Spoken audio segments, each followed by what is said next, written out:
British Columbia Institute of Technology acknowledges that our campuses are located on the unceded traditional territories of the Coast Salish nations of Musqueam, Squamish, and Tsleil-Waututh.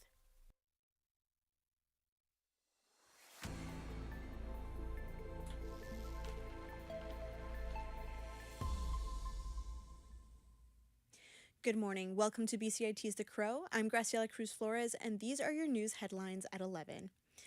Realtors in BC hope for the market improvement after a home sales decrease report in August. In Vancouver, realtors say home sales in the province last month came in lower than expected, staying flat compared to the this time last year.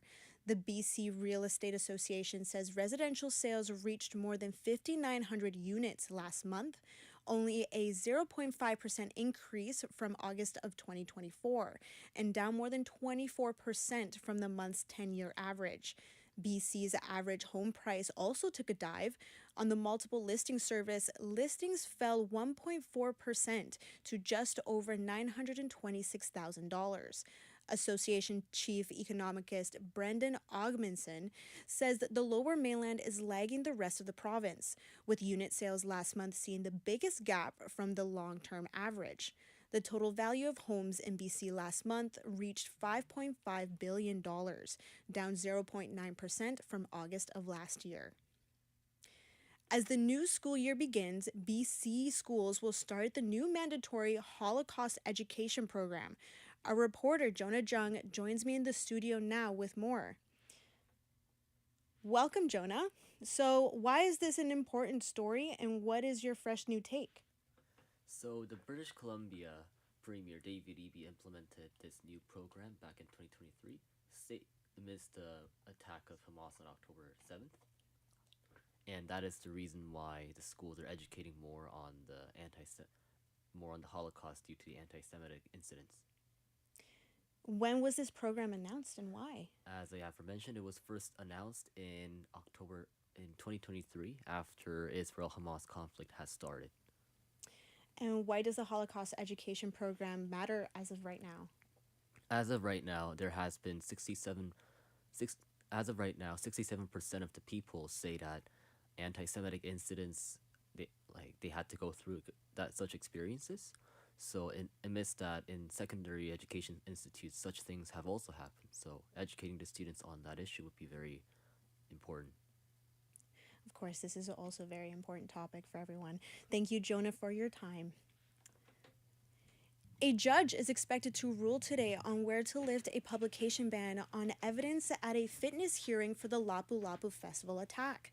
The suspect, Kai Ji Adam Low, is facing 11 counts of second-degree murder and 31 counts of attempted murder after allegedly ramming a vehicle through a crowd in April. A publication ban prevents the reporting of evidence that was previously heard at a fitness reading, including the psychiatric's testimony. A media consortium went to court to challenge the ban. Prime Minister Mark Carney is set to announce the first major projects to be fast-tracked through approval. A draft news release obtained by the Canadian Press says that 5 industrial projects up for speedy approval include doubling the production of a liquefied natural gas facility in BC and increased container capacity at the Port of Montreal. Other projects include a small modular reactor in Ontario, a copper mine in Saskatchewan, and the expansion of a copper mine in northwestern BC. The list includes some projects that need further development to be eligible for that fast track. This includes the expansion of the Port of Churchill in Manitoba and a high-speed rail line between Toronto and Quebec City. David Baxter, The Canadian Press, Ottawa. This is part of a strategy to lessen economic reliance on the U.S. While the U.S. remembers the September 11 attacks, Americans are also reflecting on how the horrific events unite the country and its neighbors and allies. We'll close out with the weather today. The fog from this morning has cleared now. The high right now is 14, but expected to reach 20 closer to this afternoon today. Thank you for tuning in. This has been your news headlines at 11. I'm Graciela Cruz Flores at BCIT's The Crow.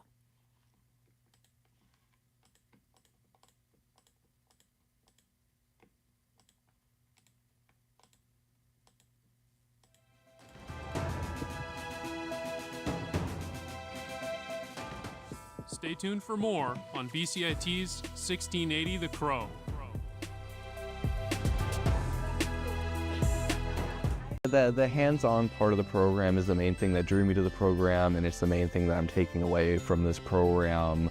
There's no experience like just being able to go out and practice and do the work, and been able to do that both here in the newsroom, out on the internships, multiple internships that I've been able to go on, and I think it'll serve me very well.